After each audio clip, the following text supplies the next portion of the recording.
Hi guys, you are most welcome. Today's a new topic is main features are essential elements are characteristics of partnership. एक partnership firm के मुख्य लक्षण या विशेषताएं क्या क्या है, आज हम लोग इस पे डिस्कस करेंगे. Okay, that's your first. Two or more person. मेरे भाई, पार्टनरशिप में कम से कम दो व्यक्ति का होना जरूरी है. जैसा कि हम लोगों ने पहले देखा है कि पार्टनरशिप में मिनिमम 2 मेंबर होंगे and maximum number of members 50 होंगे, 50 होंगे. तो 2 या 2 से अधिक मेंबर 2, 3, 4, 5, 8, 10, 20, 50 हो सकते हैं. तो मिनिमम 2 तो रहेंगे ही, मिनिमम 2 रहेंगे, लेकिन मैक्सिमम नंबर ऑफ मेंबर्स जो होगा in partnership firm there are 50 होने चाहिए, उससे ज्यादा नहीं.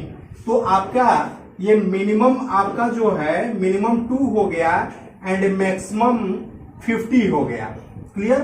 ये जो कंपनीज एक्ट 2013 है, कंपनीज एक्ट 2013, ध्यान देंगे कि इसकी सेक्शन 464 में ये मेंशन है कि minimum 2 member and maximum 50 member होने चाहिए. ओके, तो एट फर्स्ट हम लोगों ने ये देखा कि 2 आर मोर पर्सन, कम से कम 2 व्यक्ति और अधिक से अधिक आपका जो है 50 व्यक्ति हो सकता है. ये कंपनीज एक्ट 2013 की सेक्शन 464 के अकॉर्डिंग है.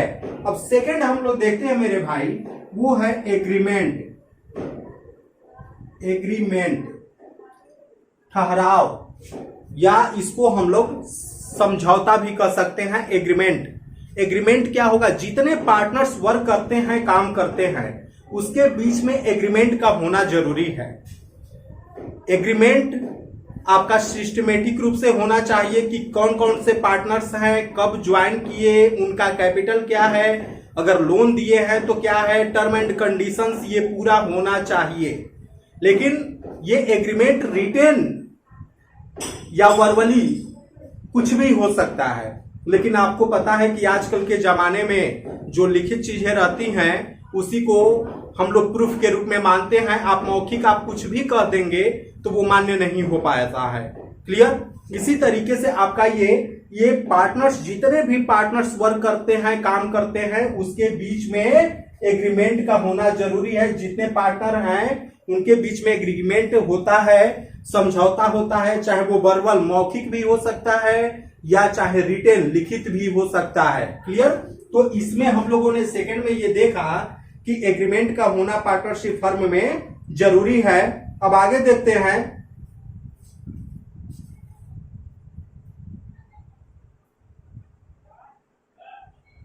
Existence of business and profit motive. जो भी पार्टनरशिप में वर्क किया जाता है, काम किया जाता है, वो बिजनेस के प्रॉफिट के व्यू के लिए किया जाता है, अपने प्रॉफिट के लिए नहीं किया जाता है.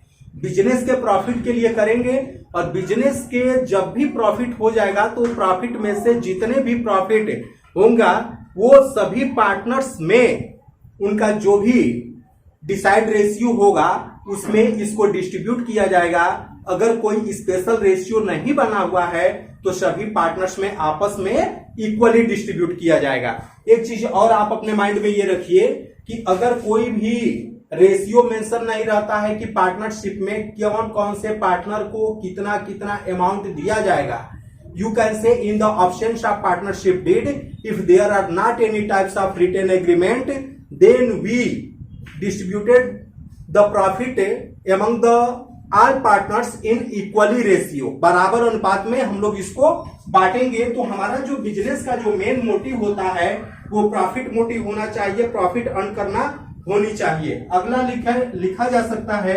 Sharing of profit. इसमें भी हम लोग अभी समझ लिए कि जो भी बिजनेस की प्रॉफिट होगी वो पार्टनर्स में आपस में इक्वली डिस्ट्रीब्यूट किया जाएगा in the options of partnership deed. लेकिन अगर पार्टनरशिप डीड बना हुआ है तो उस कंडीशन में जो भी प्रॉफिट होगा तो प्रॉफिट का हिस्सा जो भी होगा वो पार्टनर्स, जितने भी पार्टनर्स हैं उसमें हम लोग क्या करेंगे, डिस्ट्रीब्यूट करेंगे। ओके, तो कोई भी प्रॉफिट अगर होगी तो हम लोग सभी पार्टनर्स में इसको क्या करेंगे, डिस्ट्रीब्यूट करेंगे।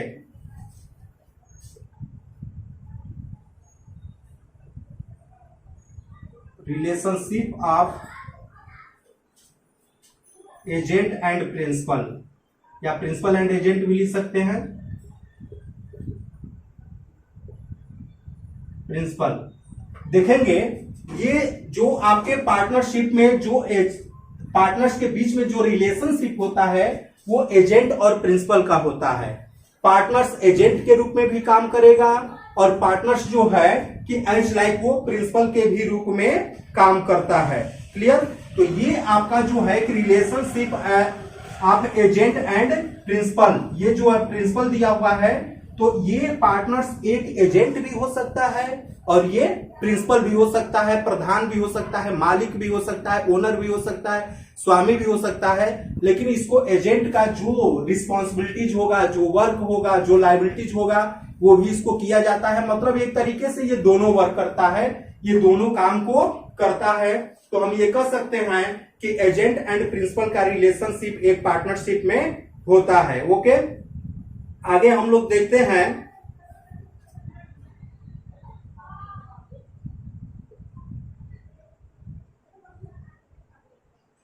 No separate entity.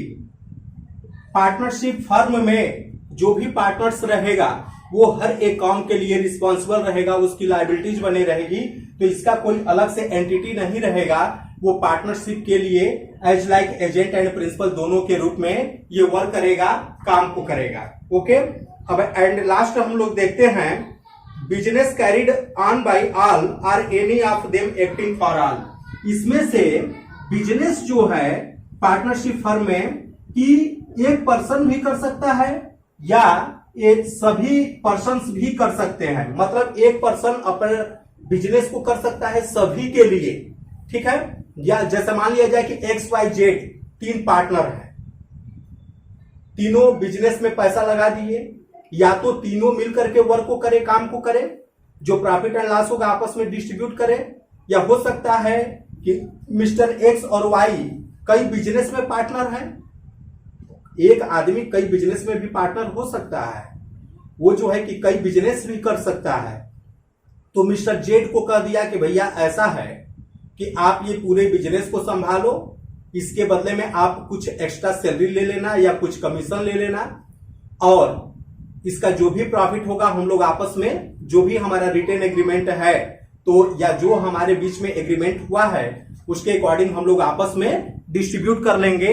तो ये वन पार्टनर्स भी काम कर सकता है, एक सभी के लिए one partners can the business for acting for all, या ऑल ऑफ देम, उनमें से जो है कि सभी पार्टनर्स ये अपने वर्क को कर सकते हैं, काम को कर सकते हैं पार्टनरशिप में। ओके, तो इस तरीके से हम लोगों ने देखा कि ये इसके कुछ मेन फीचर्स है या कैरेक्टरिस्टिक्स है, या आप इसको एसेंशियल एलिमेंट्स बोल सकते हैं कि एक पार्टनरशिप में इन बातों का उल्लेख होना चाहिए। ये हमारे लक्षण या विशेषताएं हैं।